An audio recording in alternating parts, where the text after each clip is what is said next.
Hi guys, welcome to another Divi theme video. This is Jamie from System 22 and webdesignandtechtips.com.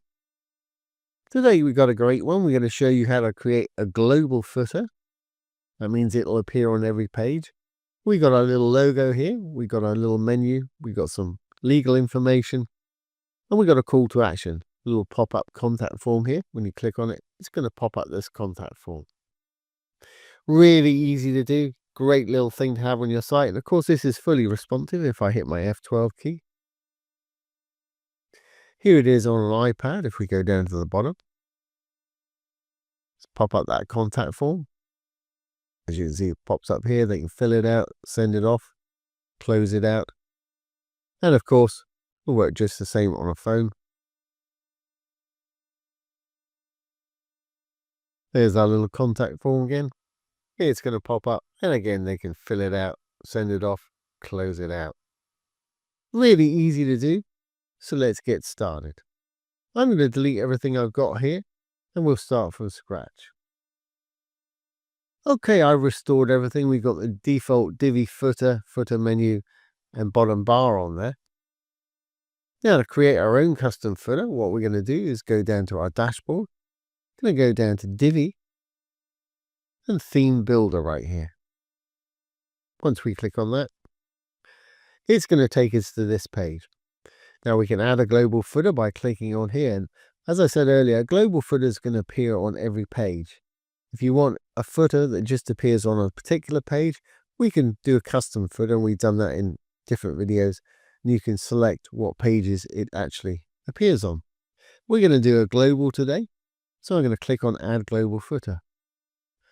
I'm going to hit Build Global Footer. And just like the usual visual builder, it throws in a section for you and prompts you to put in a column with the green button. I'm going to keep this fairly simple today. You can get as complex as you want to with your global footers, but let's put 3 columns in mine. In the first one, I'm going to put my logo. I could use a menu module that already has a logo in it, but I'm going to do it separately. So I'm going to use an image for this. I'm going to go down and find my white logo. There it is. We'll pop that one in there. You can barely see it. What I'll do is I'll make this footer black so we can see everything. I'm going to have a dark background going on for this one. So I'm going to save my changes. We'll go back into the section, the blue tab. Background's always under content. Let's just make that black so we can see everything a bit better. Great. Well, I'll adjust that in a moment. Obviously, it's too big and I want it to link to the home page. In the middle, we're going to have a little menu. Let's go down to the menu items. And you've got to choose the menu that you want from the drop downs here. And these will only appear if you've got menus created in your dashboard. For anybody that doesn't know what I'm talking about, let's go down to our Divi dashboard. And if you go down to Appearance and then Menus, this is where you create your menus. Hit the little Create New Menu link there. Just add the pages or custom links or posts that you want to add and save your menu. Obviously, give it a name. And as I said earlier, these are what the name is what's going to appear there. I'm happy for it to have that top one. I'm going to be stretching this out a little bit. But let's get rid of that white background. Background's always under content, as we mentioned earlier on. And let's make that text light in color. Menu text, active link, and also regular menu text color. I'm going to make it white. Not going to change the font or anything like that. But as I said, I'm going to stretch that out in a little while. Now over on the right hand side, we're going to have a little button to pop up our contact form. So let's save our little menu here. And we'll have a little button. And I'm just going to style it a little bit. You'll notice I'm not going to put a link in. We'll say contact, or whatever it is you want to say with us. Just going to make it slightly more interesting. Going to go to Design, Button. Going to hit the little switch that says Use Custom Styles for Button. Button text color, I'm going to make white. Background color, I'm going to make it purple. I'm going to take that little border away, by flipping border width down to 0. So we're just left with a purple button. Then when they roll over it, I'd like it to be a different color. So if we roll up over the dark writing, common to all Divi modules, you'll see some little icons appear. Got a little arrow there. We can have one setting for desktop when the mouse is not on it, and another setting for hover, funnily enough, when the mouse is on it. So on the hover tab I've clicked on, let's make it blue. Great, we'll flip it back. Want to add one more thing. We've got 3 of the 4 main ingredients you want to have on a footer. We've got our branding, we've got a menu, we've got a call to action. We want a bit of legal information about the site, just a basic copyright sign. Let's use a little bit of dynamic content for that. So I'm going to add a new module just under my menu here. Click on the menu, click on the little dark button to add a new module. We'll just use a text tab for this, and we'll use a bit of dynamic content. So I'm going to roll down. I'm going to get rid of everything that's there. Select it and delete it. I'm going to go over to this little disk type icon here, which is dynamic content. I want to add the date. So we'll say current date. But I really don't want the February 5th. I just want the 25 or 2025. We can do that in a date format down below by putting custom. And then if we just put a capital Y in there, it'll just be the year. Perfect. Now that will change every year dynamically. Before it, we're going to put the copyright symbol. Now the copyright symbol is what they call alt text. So we hold down the alt key and type in 0169. That'll give us the copyright symbol right there. So copyright system 22. And let's put a pipe in, which is a straight up line. Got that. I'm going to put a little space there. So we've got a space between the dash and the 25. I'm going to make this white in a minute too. And afterwards, we're going to say all rights reserved. And again, I'm going to put a little space there because it's too tied up to my 2025. Perfect. Now let's save that. We'll go to our design, go to our text. We can make it light in color or white in color, however you want to do it. I also wanted to make sure that it's in the middle. Fantastic. Now let's tidy this up and arrange it the way that we want it. I'm going to save that. First thing I want to do is make my row full width. I want it to run the full width of the screen here. To do that, let's get anywhere within the row. We'll go into the row itself, the green tab. I'm going to go over to design and sizing. Width. I'm going to pull that up to 100%. I'm going to copy it, Control C. I'm going to paste it down below in the max width, Control V to paste, or you can just type it in there. We've now got a full width row. Fantastic. That is way too big, obviously. We want to center that. That's centered okay, but we want to tighten those two up. And we want to center our contact form over here. So let's do that. I'm going to save my changes there. I'm going to go into my little logo here. I'm going to go to design and sizing. Width-wise, I want it to be about 50% of the column that it's in. So if I write 50 in there, I think that might even be a little too big. Let's try 30%. Let's compromise.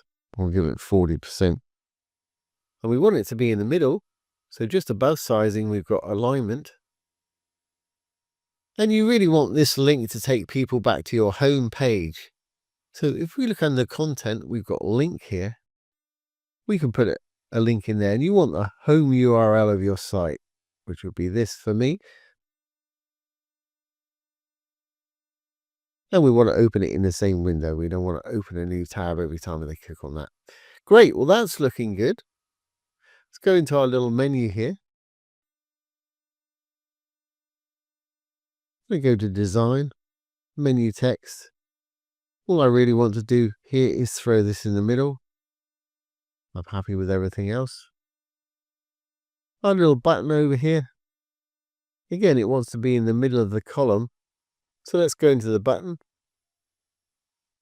Design, alignment. I'm going to pop it into the middle. The reason I want it in the middle is because when we go down to a mobile version, I'll show you that. we want them to align on top of each other. So if we hit the little purple button here, we can take a look on tablet. Still shrink that down on tablet, make that a different color. Those are about right. And mobile. Great. Well, let's shrink this down. Then I'm going to go into the image. Let's move it across a little bit. Design wise, we're going to make sure we're on mobile. Going to go into sizing. Hover up over again. And you'll see a little phone icon. Make sure we're on the phone. And again, let's make this 40%. Obviously, make it whatever size you want. That'll work. Then on tablet.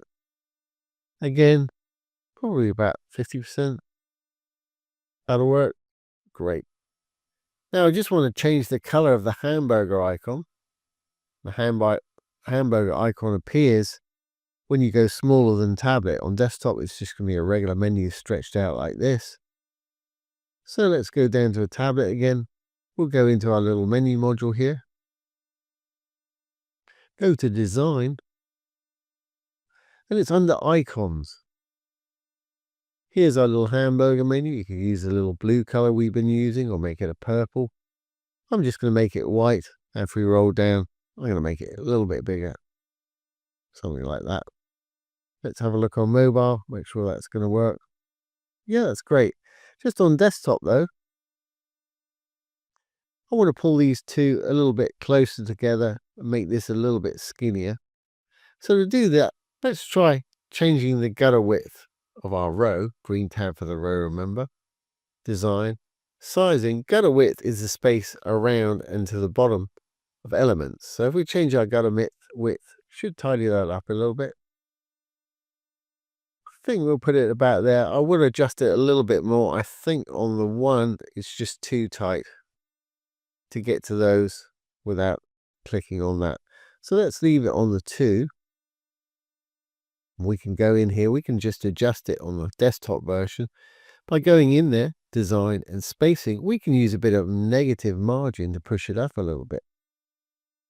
So if I start incrementing down with a little arrow there, you'll see it starts to go up. Let's squeeze it, I don't know, to about there. I don't want it too close because I want to be able to click on these items. That's great. But we want to make sure that on tablet and mobile, again, I'm going to get the little mobile phone up. I think that's going to be okay. And again, I think that's okay on mobile too. Great. Well, let's save our changes. Now we want a contact form to pop up when we click on this button here. To do that, we need to build our contact form. So I'm going to add a new section.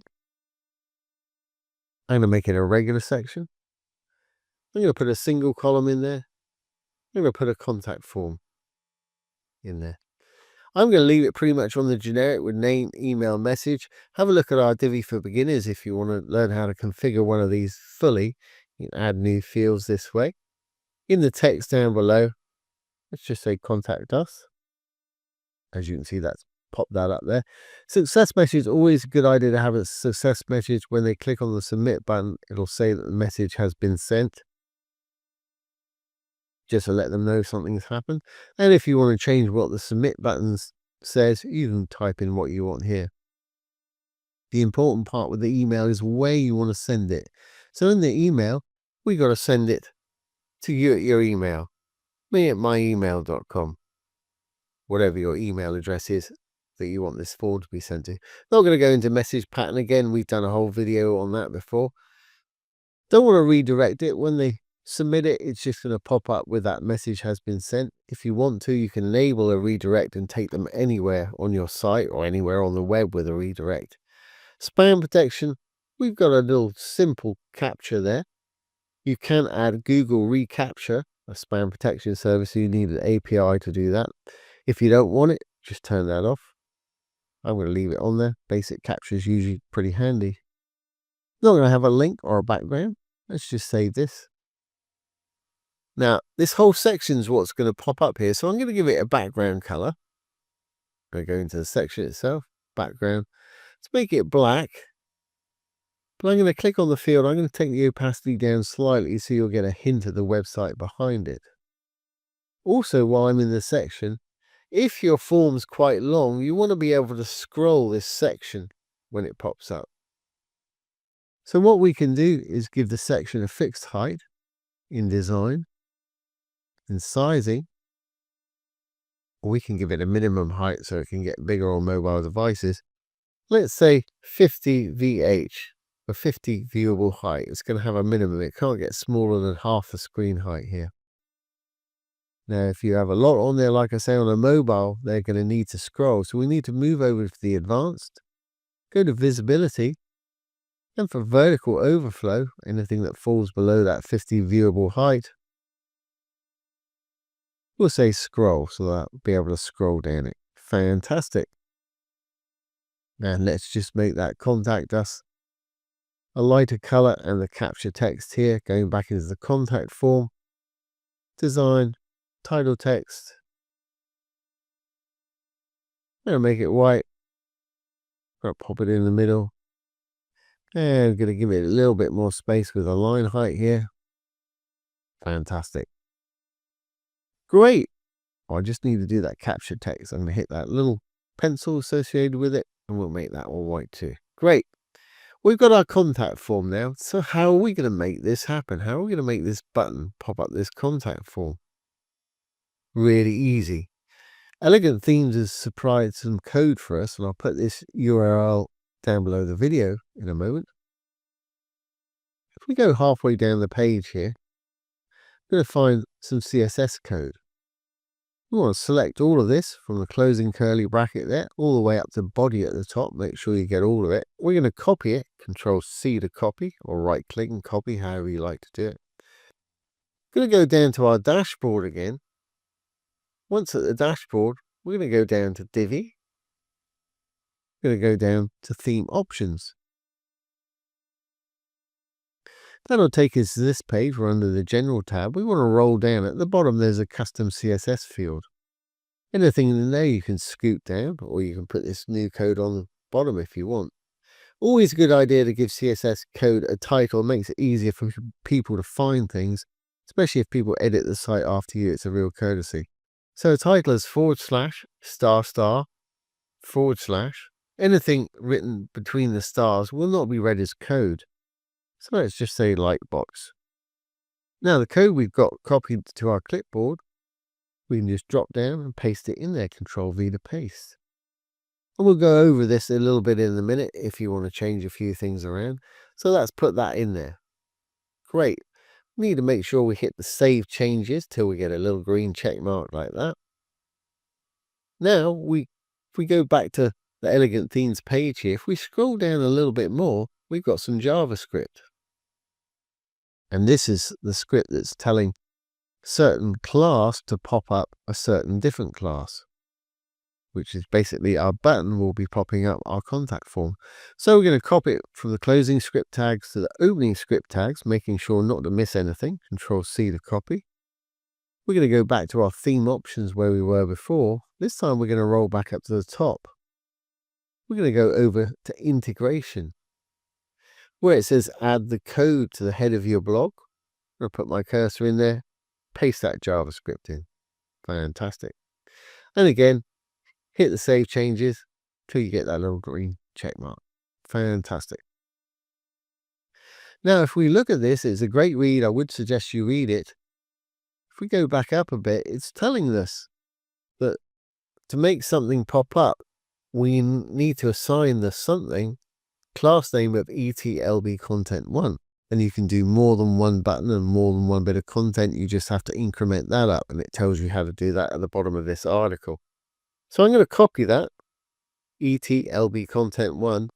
That's what we're going to give to our contact form. So if we go into the section, blue tab, contact form, over to the advanced CSS IDs and classes. It's a class name, so make sure you put it in the class, not the CSS ID. It will not work if you put it in the ID. Great. And to make the button pop up the contact form, we need to give it a different class, which is ETLB button 1. We roll down a little bit, tells us that right here. Elegant Themes, Lightbox, button 1.